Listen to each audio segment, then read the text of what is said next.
sebelum memulai materi pada pagi hari ini, alangkah baiknya kita berdoa terlebih dahulu. Untuk ketua kelas dimohon untuk memimpin doa pada pagi hari ini. Baik, sebelum kita memulai pembelajaran, marilah kita berdoa terlebih dahulu. Nah, sebelum memulai materi pada pagi hari ini, Ibu mau tanya, apakah ada yang tidak masuk? Masuk semua, Ibu. Masuk semua? Gak ada yang izin? Atau ada yang terlambat? Gimana kabarnya anak-anak? Alhamdulillah baik, Ibu. Oke. Berarti ini masuk semua ya? Iya, masuk, Ibu. Untuk materi pada pagi hari ini, pertemuan hari ini yaitu sistem pernafasan. Ibu. Nah, sebelum memulai materi hari ini, apakah ada yang tahu tentang mengapa kita perlu untuk bernafas? Ayo, apakah ada yang tahu? Biar hidup, Ibu. Kalau gak bernafas kan mati. Oke, untuk bertahan hidup. Nah, tujuan pembelajaran pada pagi hari ini yaitu peserta didik dapat menjelaskan struktur dan fungsi jaringan pada organ pernafasan. Nah, itu tujuan materi pada pagi hari ini. Nah, apakah ada yang tahu urutan dari organ pernafasan manusia? Dari hidung, Ibu. Oke, dari hidung. Nah, di sini urutan yang pertama yaitu dari hidung. Terus nanti akan masuk ke laring. Habis itu ke trakea. Nantinya dari trakea akan ditransfer ke bronkus. Dari bronkus akan ke bronkiolus. Nanti terakhir yaitu paru-paru. Ya, Ibu. Yang pertama hidung. Nah, apa sih fungsi dari hidung pada manusia? Yaitu hidung sebagai masuknya udara di dalam hidung. Nah, jadi di dalam hidung itu terdapat rambut-rambut halus yang dapat menyaring udara yang masuk. Nah, jadi udara yang masuk itu nantinya akan masuk ke hidung, nantinya akan disaring oleh rambut-rambut halus. Setelah itu, hidung juga dapat melembabkan dan menyesuaikan suhu udara yang masuk. Nah, jadinya nanti udara yang masuk itu akan dilembabkan oleh hidung. Terus, apakah suhunya kita itu kuat? Apabila suhunya itu terlalu tinggi, maka nantinya akan terjadi kayak pilek gitu. Terus yaitu nantinya di hidung juga terdapat selaput lendir mukosa yang dimana dari selaput lendir itu berfungsi sebagai untuk mematikan kuman yang masuk ke hidung kita. Nanti ada juga hidung berfungsi sebagai indera pencium. Nah, apa itu dia? Ya, Ibu. Yang kedua yaitu laring. Nah, laring itu ada di sini, di bagian sini. Apa sih fungsi dari laring? Nah, laring itu merupakan sistem pernafasan yang menghubungkan tenggorokan faring dengan trakea. Nah, jadi nantinya ini laring di sini akan menghubungkan tenggorokan dengan trakea. Ini trakea ya, di sini nanti Ibu jelasin. Nah, terus laring ini berfungsi sebagai kontak suara. Nah, jadi kita ini sebab kontak suara kita itu berfungsi dari laring. Nah, dan memastikan udara masuk ke paru-paru. Nah, jadinya udara yang masuk nanti akan melalui proses di laring. Nah, lanjut ya. Iya, Bu. Yang ketiga yaitu trakea. Nah, trakea itu bisa juga disebut dengan batang tenggorokan. Ini kan kayak batang kan di sini, seperti batang. Nah, jadi udara yang masuk, udara utama yang menghubungkan laring, pangkal tenggorokan dengan bronkus yang menuju paru-paru. Nah, organ trakea ini berfungsi sebagai jalan masuknya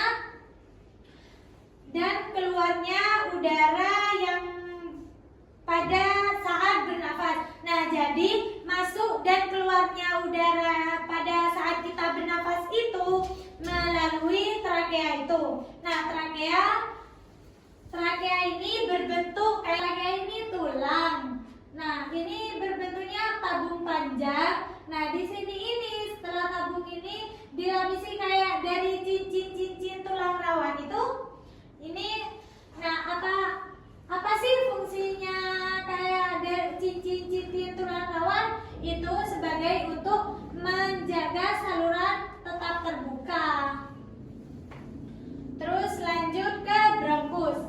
Bronkus di sini merupakan cabang trakea yang mengarah ke paru-paru. Nah, bronkus ini berfungsi sebagai saluran udara utama yang membawa udara ke dan dari paru-paru. Nah, jadi bronkus ini berfungsi sebagai saluran udara utama. Nah, nanti udara yang masuk ke kita nanti akan diterima oleh bronkus ini, terus nanti akan dimasukkan lagi kayak disalurkan lagi ke bronkiolus. Nah, ini namanya yang bercabang-cabang ini namanya bronkiolus. Kalau yang ini kayak cincin-cincin ini itu bronkus. Nah, kemudian nantinya akan memasuki ke dalam alveoli. Nah, sudah paham ya kalau ini namanya apa? Yang panjang ini seperti cincin-cincin, bronkus. Terus untuk yang ini yang bercabang-cabang, bronkiolus. oke, pinter. Lanjut ya. Selanjutnya yaitu paru-paru. Nah, apa sih fungsi paru-paru? Paru-paru merupakan organ pernafasan utama dalam tubuh manusia yang berfungsi untuk menukar oksigen dari udara dengan karbon dioksida dan darah. Nah, jadi nantinya paru-paru ini berfungsi sebagai untuk menukar oksigen dari udara dengan karbon dioksida. Terus ini contohnya dari paru-paru kayak gini, paru-paru. Ini paru-paru ya anak-anak. Oke, dari penjelasan tadi apakah ada yang ingin ditanyakan? Mungkin masih ada yang belum dipahami dari kalian semua. Paham semua berarti ya? Iya, Ibu. Oke, Ibu lanjut ya. Nah, yang materi selanjutnya yaitu mekanisme pernafasan. Nah, sehubungan dengan organ yang terlibat dalam pemasukan udara, itu pemasukan udara itu bisa juga disebut inspirasi. Nah, jadi udara yang masuk itu nantinya juga bisa dikatakan dengan inspirasi. Terus dan pengeluaran udara. Nah, nantinya apabila ada udara yang masuk, maka nantinya akan ada udara yang bakalan keluar. Nah, itu untuk udara yang keluar bisa disebut juga dengan ekspirasi. Maka mekanisme pernafasan dibedakan menjadi dua macam. Yang pertama yaitu pernafasan dada dan yang kedua merupakan pernafasan perut. Nah, jadi pernafasan dada dan perut terjadi bersamaan. Kan kalau kita bernafas emang kayak ada dari perut dan juga ada dari dada. Nah, ini mekanisme inspirasi. Jadi mekanisme ini juga bisa dikatakan dengan mekanisme pemasukan udara, yang untuk mekanisme ekspirasi merupakan mekanisme pengeluaran udara. Terus untuk ini kan tadi dibedakan menjadi dua ya, yaitu pernafasan dada dan pernafasan perut. Nah, untuk pernafasan dada merupakan pernafasan yang melibatkan otot antar tulang rusuk. Mekanismenya dapat dibedakan menjadi dua, yaitu inspirasi, otot antar tulang rusuk berkontraksi. Nah, otot ini kan kalau pernafasan dada itu nantinya kayak coba kita bernafas melalui kayak dari dada gitu. Ini kan otot dan tulang rusuk kita akan berkontraksi kan, nantinya kan membesar kan. maksudnya kita coba. Ini sudah membesar. Nah, nantinya rongga dada itu membesar, terus nantinya udara masuk. Iya kan? Bener kan berarti? Nah, yang kedua yaitu ekspirasi atau juga bisa disebut mekanisme pengeluaran udara. Nah, yang dimana otot antar tulang rusuk relaksasi. Nah, nantinya otot kita relaksasi kayak biasa aja gitu nantinya. Terus rongga dada mengecil atau tulang rusuk turun. Kayak kalau kita mau mengeluarkan udara itu kan otot di tulang rusuk kita kan kayak gak ada kontraksi apapun, kayak biasa aja gitu. Terus yang kedua udara keluar. Ya udah, kalau mau keluar aja kan emang kita itu tidak usah berkontraksi apapun kan kalau untuk mengeluarkan udara. Nah, itu bisa disebut dengan pernafasan dada ekspirasi, mekanisme pengeluaran udara. Nah, yang kedua yaitu pernafasan perut. Kan tadi udah dijelaskan tentang mekanisme pernafasan dada. Baik, berhubung dari kalian tidak ada yang ingin ditanyakan dari materi sistem pernafasan tadi. Nah, di sini Ibu ada tugas ke kalian. Tapi tugasnya itu dikumpulkan minggu depan. Jadi tugasnya ini dikerjakan di rumah. Nah, untuk tugasnya yaitu kan kalian sudah tahu bahwa di Indonesia banyak remaja di lingkungan sekitar mulai merokok. Padahal hal tersebut berbahaya bagi sistem pernafasan bagi tubuh mereka.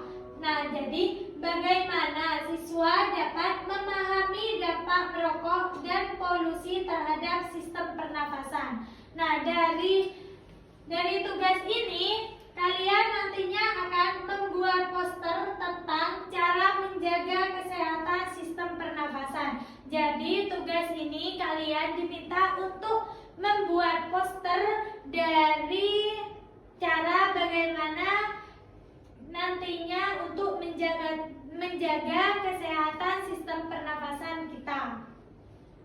Oke, dari tugas ini apakah ada yang ingin ditanyakan atau belum jelas terkait tugasnya? Oke, sudah tidak ada ya. Jadi kalian paham semua.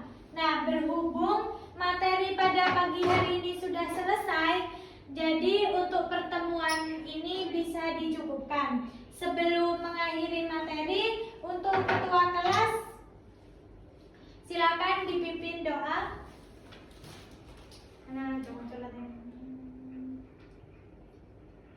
Amin. Oke, terima kasih untuk materi hari ini sudah cukup. Akhirul kalam, wa billahi taufiq. Wassalamualaikum